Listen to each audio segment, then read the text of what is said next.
Well, hello, Derrick. Hello, Ben. How's it going? Going pretty well. I feel like there's a third person here. Why do you feel that way? Maybe because his face is in the lower left of my browser window. Yeah, I'm used to having you be half the browser, and now you're a third the browser, and I don't like the change. I'm gonna be It's throwing it all off. Yeah. Yeah. You should kick that guy off the podcast. Doesn't this guy have his own podcast, you know? Right. Don't people hear enough from this guy already? Yeah, he's got to come on every podcast. Hi, everyone. I'm Rob. Hey, Rob. Thanks for joining us. Oh, it's my pleasure, man. Thanks for having me on. I'm excited to hang out with you guys today. Yeah, I was just whining, I guess, to Derrick about how I've never been on a podcast with you and him at the same time because he brings you in as my surrogate, my substitute when I'm gone. Right. Yeah, I wasn't sure how this was going to turn out because there was a little animosity before. I know you you were afraid Rob was trying to stage a coup and take your spot. So. Totally. Elbowing in on my host chair. Twitter feud. I noticed you moved all of my things at my desk. Why is the drawer that I use, it's cleaned out? That's right. That bottle of bourbon is gone. Well, that's my typical MO anyways. Don't leave any bottle of bourbon around. Yeah, that's fair. I should have expected that, to be fair. So, yeah, it's nice to have you here. We're going to do our normal thing, though, I think. We're going to do updates and just kind of check in as if you were another me or Derrick. Love it. Those are my favorite parts of any episode anyways. I know your whole show is updates, but a lot of shows, there's updates at the beginning and then there's other educational content. I think a lot of us are like, I come for the updates. That's totally my jam. There's this podcast startup for the rest of us, and that part is definitely my favorite part. I'll admit it. And then I skip to the end. I know. I noticed it was at Brian Castle or somebody was like posting their favorite podcasts, and they were like, "Startups for the rest of us." The intro part, especially, or something like that. Dang it! But there's good content on the second part too. It's just we should have a separate feed, maybe. You know, of just the updates, right? It'd be like an 8-minute episode. Tactics and updates or something. I've had this idea of like providing edited versions of various people's things where it's like, okay, I like this person on Twitter, but 20% of the time they like get really negative about things. And I don't really want to like see negative tweets. So like, I'm just going to offer like this person, but like minus the negative as a service. Yeah, that's cool. So like Derrick Reimer as a service, for example, because he's who you're talking about. We all know. All my political rants, just take them exactly. Or right, yeah. Or someone's like, I love their programming stuff, but then they also like baseball. And I'm just like, I just don't care about the baseball stuff. So like, if I could I'd want that minus that. Yeah. Someday. We'll see. There's a startup idea. That's true AI. Yeah, exactly. We could raise millions for that, you realize. Exactly. It's like tiny startups for the rest of us. Oh my gosh. Just the intro. Nice. So I'm having a good week. It's been pretty good for us in like Tuple marketing land in particular. So in October, we got 300 people on our launch list. We added 300 people to our launch list. And I was like, all right, that was cool. Let me see if I can up that by like 20% for November. I don't know if that's a reasonable goal, but let me just set that as a target. And so I did that. And a few days ago, we were not on track to hit that number. And I was like, oh, that sucks. Like I did think I could hit this. I had been on a couple podcasts, which help, but I was like still a little bit behind. And I was like, you know what? One thing I realized is like I haven't actually announced the fact that like we have like an alpha, a release date scheduled. So let me just like tweet this thing and then ask people to retweet it. And man, I just keep getting surprised by how willing people are to help out when you ask them to do it. A ton of people retweeted it. Like it's gotten a crazy amount of impressions and whatnot. And like we added so far net like 590 people. Wow, so double. So yeah, so it just like blew up. And like basically looking at the refers and all that, like basically everything is from that single tweet. That's crazy. And it's because people like you. You know what I mean? It's because you've given so much to they like and know you. I mean, I think it's like you've given so much to the community with doing the interviews and just whatever. You throw a bunch of value out in the world and like a small portion of that comes back, you know? That still doesn't feel real somehow. I still feel lucky. Like every time I'm like, this is a fluke. Like, why are people being so nice to me? And then like usually Derrick or somebody's like, well, you're usually nice to people. And I'm like, oh yeah, I guess I am. I don't think of it as that like, input output thing, but it kind of works out that way. And it's beautiful. The old golden rule just coming right back at you. Yeah. Yeah. This keeps showing up. Like there's after you subscribe to our mailing list, there's like a thing on the thank you page, which is a tweet button. It's like, hey, like if you could share this, that would also be really awesome. And a lot of people share it, like a surprising amount. And I'm just like, man, I wouldn't have expected in particular developers to like do something like that. And a lot of people do. And it's just like, wow, it's awesome what you can get if you ask for it. So Chad Fowler and I, Chad Fowler is like a Ruby personality. And he and I have like, I kind of very loosely knew him from years ago. He was like a conference organizer at a conference I spoke at. And we've like been very lightly in touch, but mostly not. And I happened to notice that after that tweet, he followed me. And I was like, oh, wow, that's cool. Chad Fowler followed me. He's a cool guy. Also, he has 367,000 followers. And I was like, man, I hope he retweets that. That would be so handy. And I like sat around for a couple hours and like he didn't. And I was like, I really was hoping he would do it. And so I just like, for the heck of it, just DM'd him. I was like, is there any chance you could just like retweet this? Like, it would be really helpful. And he was like, yeah, no problem. And he like did the quote tweet and it was like, I'm really excited to see this done right. Like knowing Ben, this is going to be great. And like just like gave me like an extra plug on top of it. And like that was when like the thing really blew up, I think. And it was just like, wow, I could have just not asked, but it was actually pretty easy to ask. And the results were awesome. It is something I think as developers that we don't want to come off as salesy, and so we tend to go way on the other side of the spectrum to our detriment, you know? Even having the little ask thing, you know, hey, please share this if you feel it's cool at the end of that opt-in.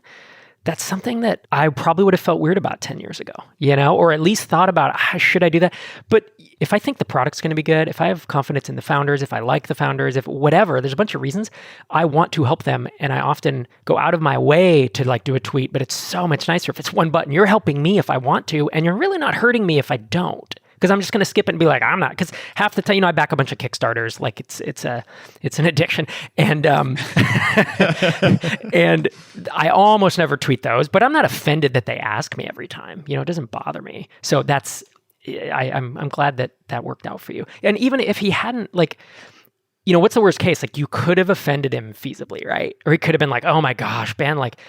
This guy, you know, we don't know each other. Try hard. Right. Or he could have said, hey, it's just not appropriate for my audience. You know, I mean, you could have put him in a weird spot or something, but it didn't happen. And like, look at the potential upside, potential downside on that one is a really, you know, is a nice mix for you. Totally. Yeah. And I find this is like a consistent bias I have where it's like, I'm consistently a little bit off, where I picture people reacting more negatively than they almost ever do. I just have to keep reminding myself of that. That one's hard for me. Speaking of the brain craziness, like, this weird thing happened to me where at first I'm like, oh wow, like we're gonna hit the goal. This is awesome. I'm glad I like made this happen. And then the numbers just kept going up, and I was like, this is a lot of people. And then all of a sudden I started being like, now I'm a little bit scared. Where it's like we're adding all these people, we were making all these promises implicitly, kind of, and like now there's like a lot of attention on it, and it was like my brain sort of flipped over into like, oh man, I hope we can actually deliver for these people and make them happy. I was like, I just can't live in the happiness. From elation to terror. I know.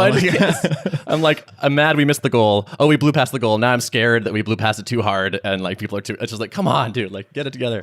Just be happy with something. Just be happy. Know? It's like, exactly.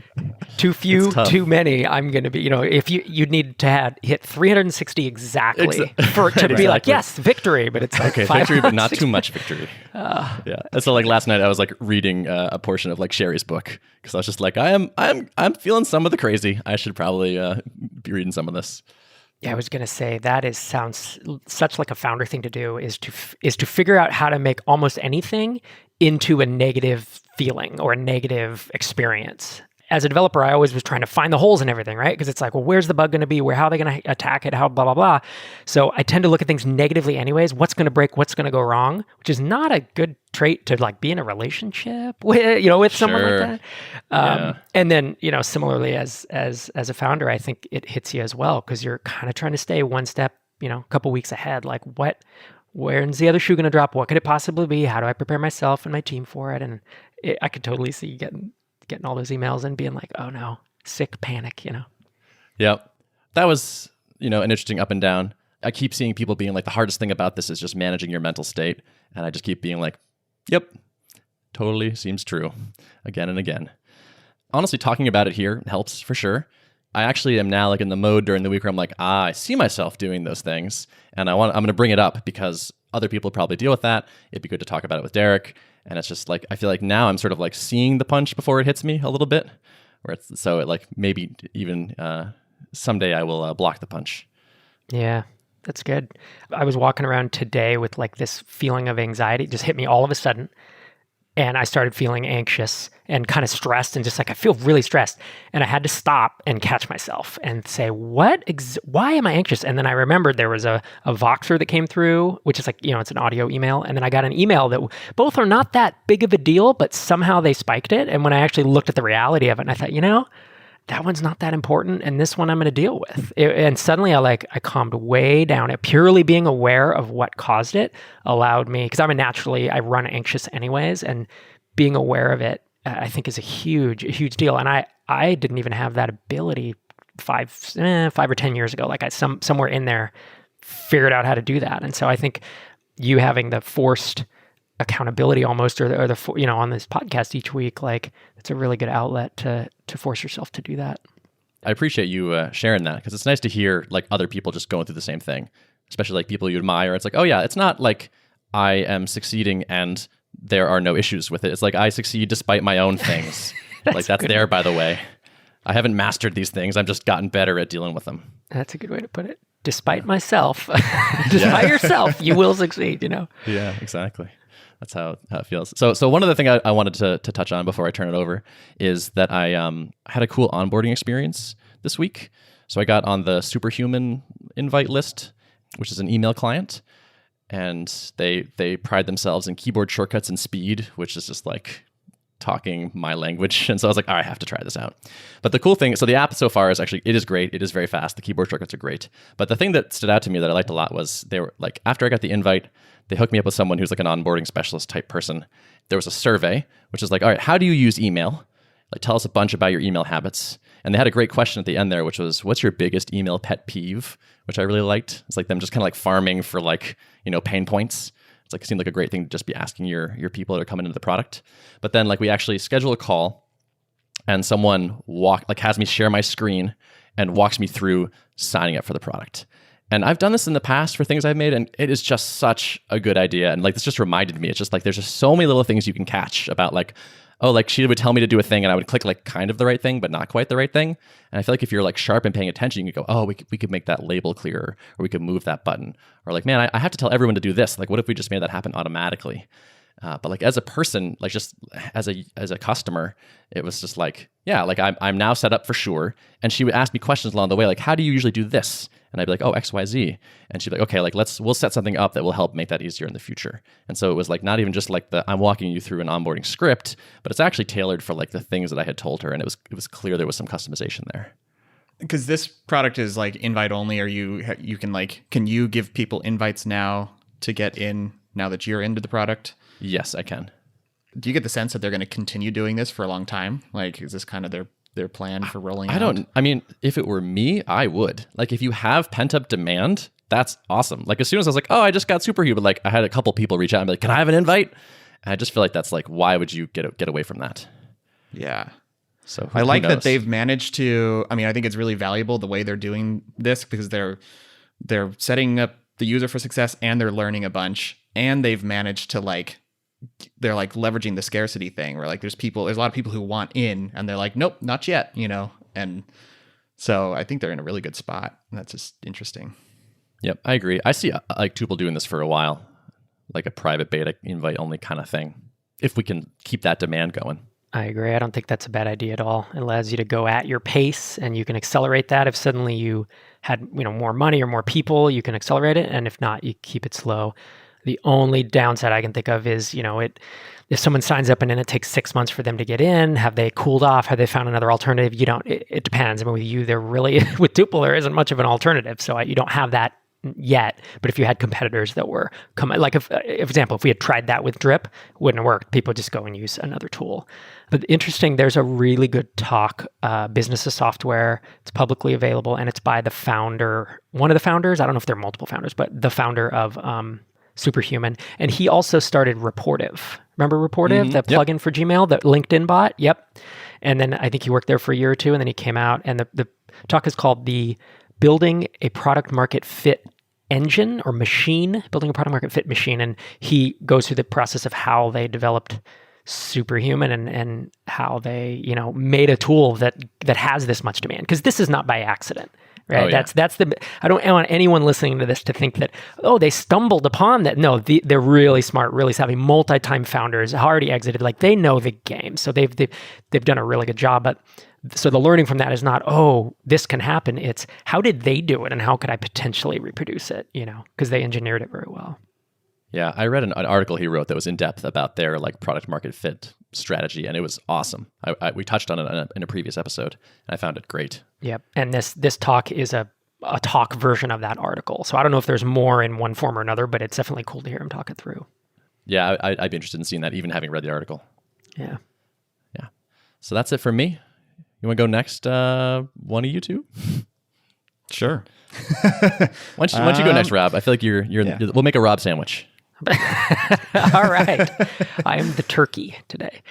So these days I'm working on TinySeed and TinySeed.com. We just got the .com, which I'm pretty stoked about. Before we had TinySeedFund.com because a squatter was on TinySeed, but I negotiated with him and landed it. When I heard someone talking about it on a podcast and they're like, what's the URL? Is it TinySeed.com? And I was like, oh, this is going to kill me. And then people started calling it, yeah, Rob's working on TinySeed Fund. And I'm like, no, it's not. It's not the guy that founded GetDrip, right? Exactly. So I was like, I refuse to do this again. Yeah, have to do. I'm going with TinySeed.ly if I have to, I need something. Rob's working on TinySeedly. Kind of catchy. So TinySeed is for those who haven't heard, it's an accelerator, a startup accelerator, but it's designed for folks who traditionally would probably bootstrap.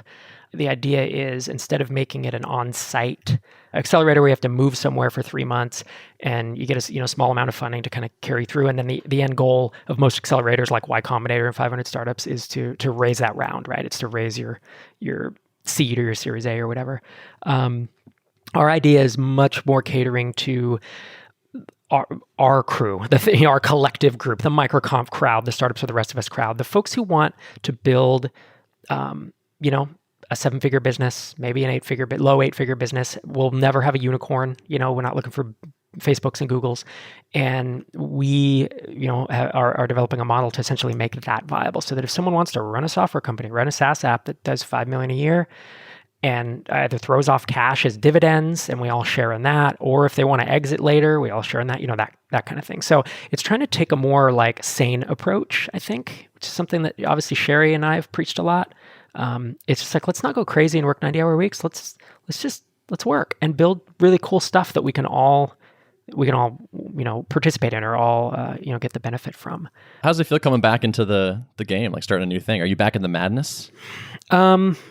I am, so I took 6 months off after Drip, although that's not true, actually.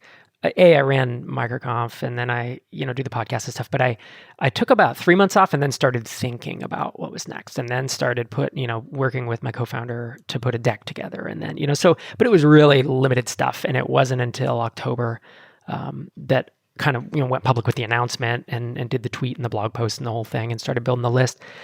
It definitely I feel less madnessy, less like obsessed about it, but I have, I think, a small feeling of this is going to be really fun. And I love working on novel things. A novel approach to an old problem is how it feels, right? It's like starting the podcast and starting MicroConf, it was like, well, I want to do these things. Is anyone else doing these things, right? Building sustainable software products.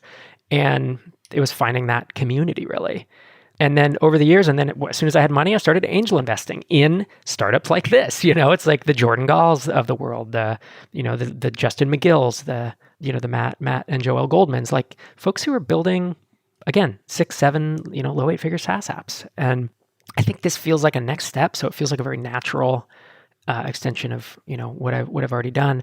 At the same time, I will totally admit to feeling pretty dang scared. It's a new. What if it fails? What if we can't pull this off? What if all the companies just don't do well? I can't imagine that. But like, what if? These are the what ifs you think about, right? I'm the founder like you who's trying to think of how everything can go wrong. Yeah, it's interesting to hear that, because it's not like you're taking like an early shot where you're like, if this fails, I'm like in some financial trouble, or this might be dangerous for me. You're like in a pretty comfortable position after selling Drip, presumably. And so it's like, this is about reputation, I guess. Yeah, I think so. I think it's about reputation. I think reputation's a big part of it because I've built a reputation in over a decade or more. But again, even let's say we do it and it doesn't work. Is everyone going to say, boy, that Rob guy doesn't know anything? That's the thing I have to tell this is my self-talk. Like, exactly. he was always a clown. He got lucky. Exactly. You know what I'm saying? Like, he never actually knew what he was doing. That's, of course, the voice we hear in our heads. But then I tell myself, like, I don't actually think anyone will say that, Yeah, right. Exactly. So I think it's some of that. And I also think it's, it's a, however many years it is, 3 years, 5 years, 7 years, I'm committing a lot to that, as we all are, to our startups. And it's like, if it fails, that will be a bummer. I will be disappointed because I do really believe in this, and I will be disappointed, I think. Do you think that like the angel investing you've done has kind of set you up to be like prepared for the super long feedback loop? Like I was thinking about this the other day where like you're like, unlike a startup where you can be like setting a mini milestone of like, I want to pull in this much revenue this month or grow by this much. It's like, you're just kind of bringing on this cohort, investing in these companies, and then are they going to succeed? I don't know. Ask me in a couple of years, Yeah, but the nice part is there's feedback every month, right? Because, or frankly, every week or every other week, however often we do calls, it's like, what's going on this week? Update calls and office hours, And you know how I was with Drip. Derrick, of all people, knows that every night I would get an email as soon as billing ran, and bing, I had a timer set on my phone, and I would look at what the day's MRR was, and I knew whether it was a good day or not. And I knew that like the 28th of the month was bigger because this, like, you become obsessed with it. And so I'm really into frequent feedback, I'll put it, because I think without that, you just don't know where you're going. To answer your question fully, like, I do think that angel investing I think it was a good move that I did that, because it prepares me for a lot of things. There's a whole skill set that I've learned doing that, not just about picking companies and founders, which I learned a lot about, but also about how to, like, I'm kind of an advisor for 3 of them, pretty in depth, where I see a lot of stuff and do calls with them and stuff. And that's going to come into play. I've done that for years, but maybe not with these high stakes, and not in, in this form or fashion. It's nice to have that background of like pattern matching. Yeah. Like have enough visibility into it that you can start to see trends. That's right. That's exactly right. And it was interesting because when I left Drip, Sherry was like, what are you going to do to fill your time in the short term? Because I know you're going to take time off. And I was like, I don't know, maybe I'll do some advising. I talked to you, Derrick, about it on the air, and was kind of evaluating whether to do it. And I did some, and I still have a couple folks I'm advising. I'll probably wind that down because I don't want there to be conflicts potentially that I'm advising someone who has a competitor in the accelerator. So I'm thinking I'll wind it down. But one of the things there was, I was like, I just don't know how much help I'm going to be able to offer these people. And Sherry was like, what are you talking about? Like, they're where you were like 5 years ago or 7 or whatever. And sure enough, the first advising client I had, he gave me a one sheet of all his metrics. And I was like, uh-oh. And he said, what? And I said, you're going to plateau at 12K MRR. And he said, why? And I said, because your churn's this and this. And he's like, how did you know that? And I was like, I just did the math in my head. Well, what math? And it was just like, oh, okay, you don't know to think about that. And I said, unless we get your churn down, it's good. And so it's one of those things where it's not a superpower. It's just, you just have done it. It's like when people see you write code and build amazing things, it's like, whoa. I mean, that looks like magic, right? Just to a non-technical person. But to you, it's like, you just learned it. It's just a skill that you did and you practiced and you honed it. I like that you have to have the personal experience plus the advising, because so I'm imagining a future in my head where it's like, okay, let's say that Tuple works out and I do well, and then people like want my opinions on things, and I'm just thinking it will be so tempting to me to over extrapolate everything, and be like, well, we did this, and therefore you should probably do this too because it worked for us. Yeah. I think it would be really easy, and that's where I'm glad that I've done multiple, but also all the talks that I see, all the founders that I talk to, all the, whatever, just the microconf crowd and the community, and even just thinking through stuff week to week, we do a lot of Q&A episodes on startups for the rest of us. Those help me shape thoughts that with a lot of inputs, I think, that aren't just, oh yeah, this one time I sent an email and made this much money, so send email, Yeah.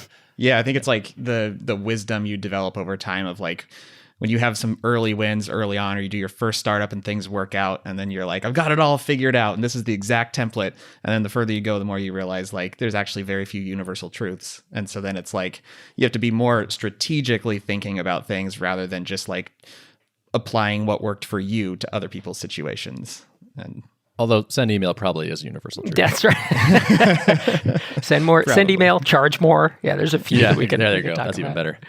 So the world is a little light on details of how this is all going to work. What can you share now? Yeah, so we are going to be, we're fully remote. So we're like the first, well, I shouldn't say the first remote. I'm sure there's some exist. I've kind of found a list, but they're just not, they're nothing we've heard of. And they're like these local city-based things. I think we're the first like viable remote one, I might say. We're going to be a full year, assuming companies are able to hit milestones. The idea is to give a lot of runway, because something that I realize is like venture capitalists give you buckets of money and they say, here's the money, move faster. Right. And with a lot of startups that can work with Twitter, Instagram, or whatever. With SaaS, it doesn't necessarily work that way. SaaS is just slow, and dumping more money in at a certain point can accelerate it. You look at a HubSpot, they raised pretty late. Their first round was late because they self-funded.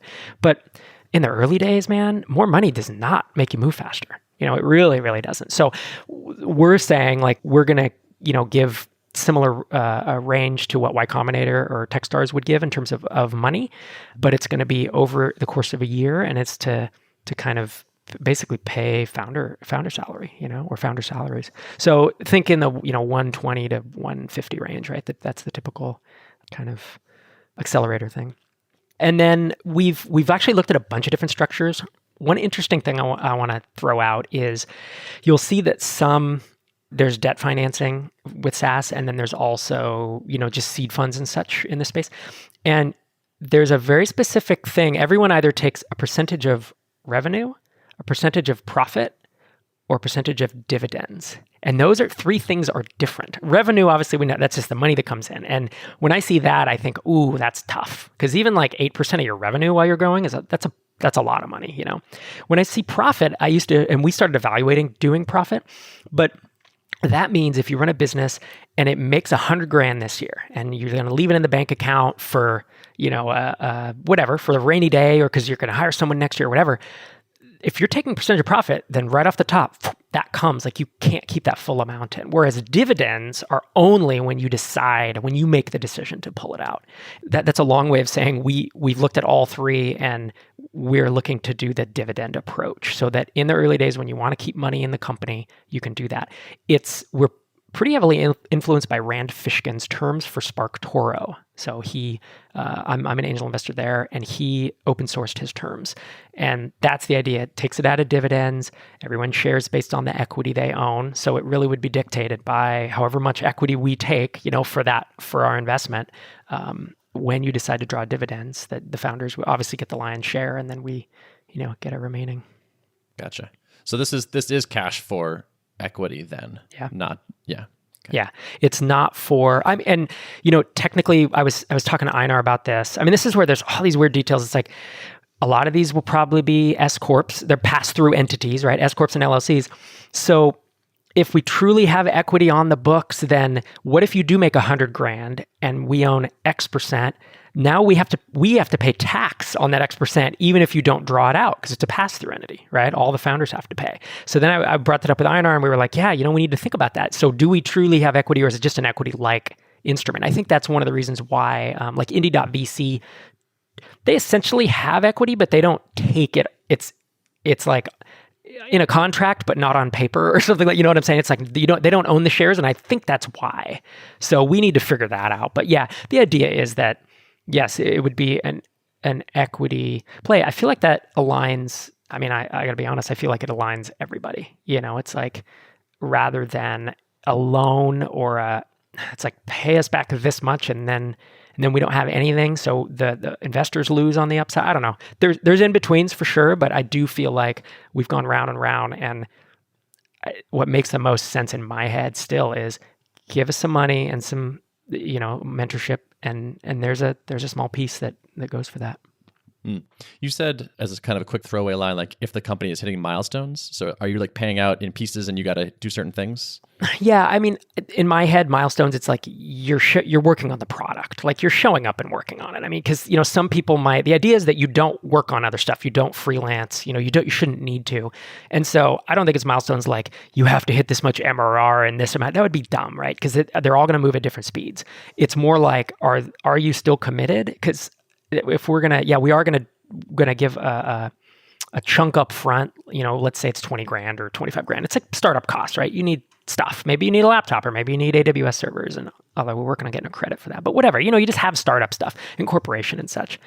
And then dripped out over the year, right? Because it's like almost like a salary for the founders. And that would be, if we find that someone is not showing up to any of the meetings, not giving us progress reports, it's going to be like, that's not, that's not okay. We have to uphold both sides of the deal. So.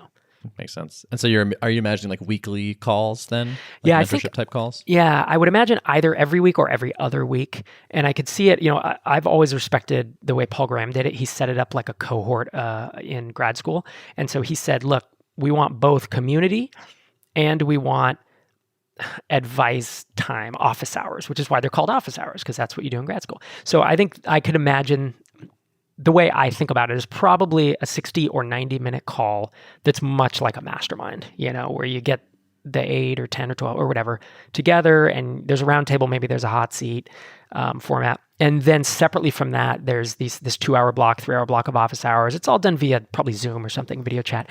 And the office hours would be early on, just getting people oriented, Q&A, maybe review, maybe they screen share their homepage. And we have a good chunk of mentors already lined up. So maybe, Joanna Wiebe is one as an example. Like maybe she comes in and critiques your copy, does a teardown of it. We have Heaton Shaw. Maybe you ask him, hey, I'm trying, the powered by thinking is not doing well. Is there a way to get more virality? And he gives you advice. We have Patrick McKenzie. Maybe he helps you with SEO. It's that kind of thing. So we have a group of mentors. I think we have 18 right now. And I'm probably going to add to that in addition to myself and, Einar, who's a multi-time founder. So that was a long way to answer yes. I think there'll be a call a week or a call, 2 calls every other week or something that kind of really helps people. And then ad hoc. I mean, this is all I'm doing, right? I don't have another job. I'm not going to start another company. So it's like if people want to, if they're like, hey, I need to talk to you, like, well, let's talk then. If there's a crisis, if there's a whatever, like it's going to do that. So, but I think the cadence of having, that weekly or every other week thing will be good. Yeah, I like the sound of it. It sounds like a positive pressure. I think it's so. Like knowing you're going to have that meeting, like what'd you get done? Like this podcast kind of does that for me, where it's like I want to have something to say. Forced accountability, right? Yeah. Mm-hmm. So. It's hard to just like go off and hide in a hole. Yeah. Yeah, you have to think about what can I do this week that I can talk about, which is good motivation, right? You wanted to hit that 360 mark and you're getting towards the end. And if you hadn't made that commitment to yourself, you wouldn't have tweeted, you wouldn't have looked for that reason to do it, but you did, right. Yep. Yeah, totally. So. That's good stuff. I've been curious about the details, so I feel like we scooped the world a little bit. This is the first time we're talking about it more in public. Definitely going to be, doing another announcement and kind of tricking these out, just trying to nail enough down that it doesn't feel like we're putting stuff that we will need to change later or whatever. But do you have any like dates in your head, like when this will probably start? Yeah, I think, it depends. It's funny, when you're doing something like this, it goes in stages, because like the stage right now is we are essentially in full fundraising mode because we need to get them all the money. And I'm not sure how much I'm even allowed to talk about that, but I'll just say that has not been an issue. It's like we're good to go at this point. And then we have to go and actually do all the paperwork and do all the legal to set this up, which is a non-trivial. You don't just go through Stripe Atlas, for this. Like it's a slog. So once that's done, then we'll put out applications. But I've already been talking to some founders because I just want to get their feedback, but also hear what they're up to. So I think that's a long way to answer. I've been thinking I would love to have applications out in January and then take like 2 months maybe, to interviews and all that. But yeah, it's like any startup, we could run into any number of issues. I mean, can we get money that fast? I guess we don't need the money by January. But yeah, that's the number in my head, or the month, the month in my head, and we'll see how that goes. Cool. Nice. Well, good luck. Thank you, sir. Derrick, you want to wrap us up? Sure. Yeah. So to kind of circle back on the announcement last week, where I basically launched the pre-orders for Level and announced the soft launch date, basically, of late January. January 21st is what I'm operating on. Pre-order is still open, but definitely they've trickled off. So I'm sitting now at 43, which feels pretty good. So I'm planning to do kind of direct outreach to each one of them and kind of start a conversation and see what they're, why did you buy the pre-order? What are you looking for? Kind of going to get a sense for if they're just wanting to throw their hat in the ring in support of the product, or if they're really like anxious to get in, and then kind of start to think about like scheduling and when's the right time to get them looking at the product. So that's coming up in the next 2 months, basically. 43 is a good amount. It really is Goldilocks, because if you only got 10, it'd be like, but if you got like 300, it's like, I can't talk to all 43 it's a good number. Yeah. Yeah. I think I mentioned this to you, Rob, but I didn't know what would be considered successful. And it's one of those things where like, it was hard for me to find precedent on this exact thing that I was doing. So like, it's purely a pre-order. I don't have a product for someone to try out right now, or I'm not letting in, people to try it. So like, would this be enough incentive for people to actually put their credit card down and put a little money forward? And it feels like a good amount of validation. It was just like what I needed to see, like, okay, people are not just humoring me here. They're like, there are some people who are really serious, Mm-hmm. Yeah, that's like such a good lead list to people to now go contact. Totally. Yep. This last week, I wanted to do a little bit of work on the onboarding flow. I know it's really important to be thinking about that early, and I didn't want to save that right to the end, which I have done in the past and know how it feels to be scrambling on like, this is the first run experience. It should probably be pretty good. So workflow. What's that? Workflows. He did the workflows cough under his breath. Yeah. Yeah. That was not that tale was told. Not a good. The only date we ever committed to in Drip's history. And as soon as literally the day of, you're like, hey, all of our onboarding. Oh no. Yep. Yeah. Terrible. Exactly. So yeah, I feel like I laid a good foundation for like how I'm going to add future tutorials into the product. And the one I published, it's live right now for people who are in the app, is just like a welcome to Level, kind of defining like, here are the key fundamental principles behind the product, and trying to like set the stage for expectations compared to chat, because I already got some feedback from some of my alpha testers, like basically asking for Level to operate very similar to how chat does. So they're like, yeah, how do I get notified anytime anyone posts in this thing? And how do I, like, there were some questions like that, and they were totally well-intentioned, but I was like, it set me off to the fact that like, it's going to take some education to get people accustomed to this paradigm. And I have to get enough emotional investment involved in there where it's like, this is a big step. This is important to be doing, but you have to be willing to embrace a different way of working. And so here's how Level works, and with just a little bit mixed in there of like, and this is why, like, there is no presence indicator, because it's a crappy indicator of whether someone's actually working, and it leads to these kind of toxic things, like these dynamics between colleagues. And so I have like 8 different points like that I kind of make in this welcome tutorial. It's the first thing people will see coming into the product. And then after that, they'll kind of go through a more of like set up your Level account, or if you're a member, like set up some of your groups that you want to join and stuff like that. So yeah, so that felt good, getting some foundations laid. And then yeah, one other note that I started thinking about was the legal side of things. Like I haven't gotten privacy policy in terms of service set up yet. Yeah, I don't know if either of you have looked into this lately, because I know in the past we used Snap Terms, right, Rob?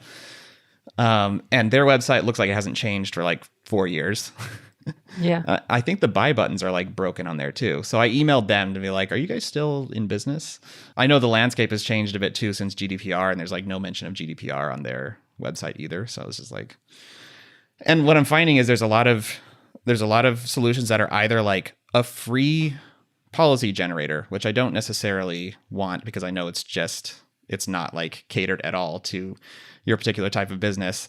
And then there's a lot of like subscription services that will like host your policy and then like update it over time as things change. But I kind of I kind of like the cleanliness of like, let's just work out what it's going to be, and I will pay for a document or set of documents and just have those locked down.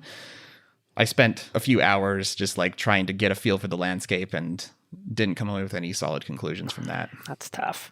I know 2 SaaS lawyers.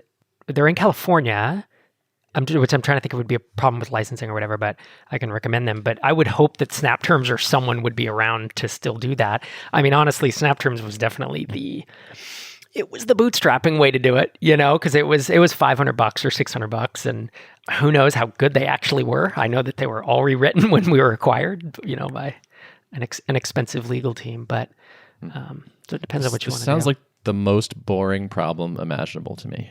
Mm-hmm. Yeah. This sounds like a thing I would rather do almost anything than think about this problem. Well, that's why I haven't even given any thought to it, but I'm like, well, I'm starting to collect, payments. Like, this is probably important to have ducks in a row, but like, how can I do, the minimum that like protects my users and protects me and all that kind of stuff. But like, I don't want to necessarily pay like multiple thousands to a lawyer for a completely custom set of terms. Maybe the middle ground is like running through a service like a Snap Terms or something like that, and then paying a lawyer to like review it and tweak it or something like that. Or I think you find a lawyer who does SaaS terms, and then they have their boilerplate that they start from. Yeah, and don't necessarily start at their don't charge. $5,000 or whatever. And then I'll split it with you, and we'll just replace your company name with my company name. I was going to say, I still have the old drip terms. Yeah, we can't do that, but that would be funny. Well, and I did when I did CodeTree too. I paid Snap Terms and got my privacy policy and terms, and I was that sounds like a great business. Like, it's multiple hundreds of dollars for what sounds like just like boilerplate? Pretty much, things? yeah. They asked a few questions, but I'm sure a human reviewed it, but it was not. I'm sure it was not a ton of work for them. Yeah. Interesting. And then there's the other option of like, there are a number of open source ones, like the automatic privacy policy is Creative Commons. There's, I think maybe GitLab is Creative Commons or something. Microsoft has one. So like, they're floating around out there, but they're large, 12-page documents and a lot of mentions of their specific products and the way they specifically work. And so that feels doesn't feel like a good use of my time to be pouring through that and trying to play lawyer. You know who should do this maybe? Is Stripe Atlas. That's exactly what I thought. I went into Stripe Atlas and I was like, where's the section for the privacy policy? I was going to ask did you email them? Because I'd be curious to find out if they don't already, if they don't want to, maybe they don't want to take on the liability of it. That would be the thing. But to be really interesting for them to open source someone to open source as simple. Like really minimal. Yep. Right. That would be great. Because I feel like there should be something, and probably one of these free or almost free things is probably good enough to start. Like, I don't want to overthink this too much. And I think you can start with like basic protection, and then you can get more specific about like the specific nuances of how you process data and what you do with data. I'm just vacillating between like getting something quick and dirty, like that'll cover the basics, and just doing it right the first time, because I kind of don't want to think about this more than once for a while. Yeah. So. Quick and dirty is what I would lean towards. But it's tough when you have liability there, right? And you have there's real legal implications of it. Yep. Well, at least you have your LLC shielding you. I know, that's what I was going to say. You got one layer. Yep. So, yeah. So I think that's my update. Cool. I did have one thought as you were talking, which is that you're saying like people asking you for features that like, how do I make this more like chat? And I was thinking like, so I have like my own like dopamine addiction a little bit to Twitter. And just like that, like I refresh it and there's like a new thing and there's a new mention and there's a new whatever. And I'm like, that makes me feel good for that moment. And it's like junk food candy for my brain. And chat is kind of the same thing. Like chat is more of that junk food, which is why it's bad. Like it is a bad thing, but you still want the junk food. And so level is a little bit more like the vegetables. And it's like, you got to eat the vegetables. I know I should eat the vegetables, but like they're not quite as sexy as the candy. Totally. Yeah. Don't make that your headline on your marketing side. Slack is like a Snickers bar. We're the spinach. Oh gosh, that's not a good. I mean, I did use the word in the tutorial. I think I used the word detox because that's really what people need to do. I like that. Totally. Yeah. No, I dig that. Yeah. That's a good word. Yeah, but that'll be the trick. Is like that's convincing people to eat their vegetables. Yeah, but I think if you can crack that, like you actually can make people better off. Yeah. So that's the thing. Like you have a harder sales job, but your outcomes are so much better. Yeah. Like you actually have what they want or what they should want, what they need. Yeah, and it's obviously only going to be a subset, right? It's not like it's a small percentage of Slack users who would even entertain it, but the ones who really have that struggle, the Slack-free workplace, I've seen that now. I tweeted it out, like there was a job posting and we're a Slack-free workplace. I was like, that's interesting. Like there's starting to be a little underground wave of backlash, I mean, that's even with, as I think about TinySeed, obviously there would be a Slack channel, right, for the group, for everyone to be in communication. But then I was like, why does it need to be Slack? Why, shouldn't it be level? Like, isn't that, I want to build the sane startup where it's not, everybody needs to get in touch all the time. It's like much more of a manageable workflow. So, Yep, totally. Cool. Well, good updates, gentlemen. Yeah. Anything else we should touch on before we wrap it up? No, I think that was it. Silence in the room. Yeah. You can't see this, but they're shaking their heads. Show notes? Yeah. Show notes are at artofproductpodcast.com. Awesome. Thanks for listening. And thanks for being on, Rob. Good to talk to you. My pleasure, guys. Bye. Bye. Bye.